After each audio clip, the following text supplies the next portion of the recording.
बिस्मिल्लाहिर्रहमानिर्रहीम। अस्सलामु अलैकुम डियर व्यूअर्स। हमारा आज का टॉपिक है ताजिर को कैसा होना चाहिए।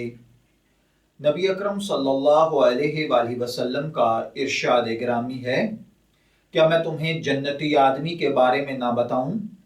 अर्ज किया, जी ज़रूर। तो आपने फरमाया, हर तवाज़ो करने वाला, नरम तबीयत वाला और मिलनसार जन्नती है।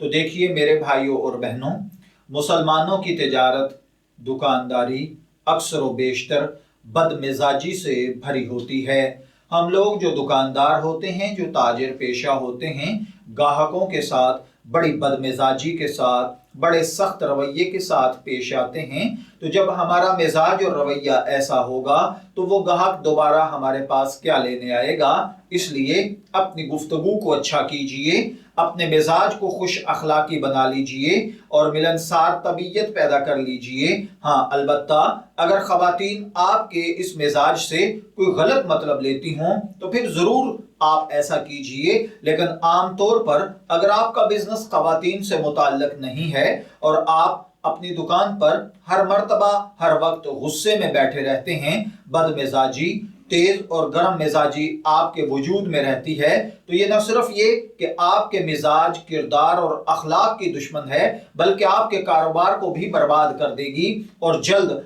आप मार्केट के अंदर गुस्सीले और गर्म मिजाज या बद मिजाज मशहूर हो जाएंगे और लोग आपके पास चीजें खरीदने से रुक जाएंगे।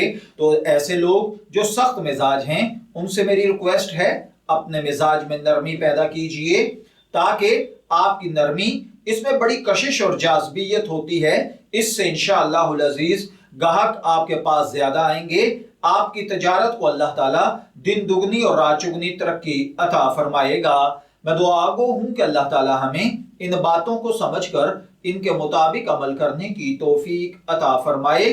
फिर हाजिर होंगे किसी नए टॉपिक के साथ, तब तक के लिए अल्लाह हाफिज।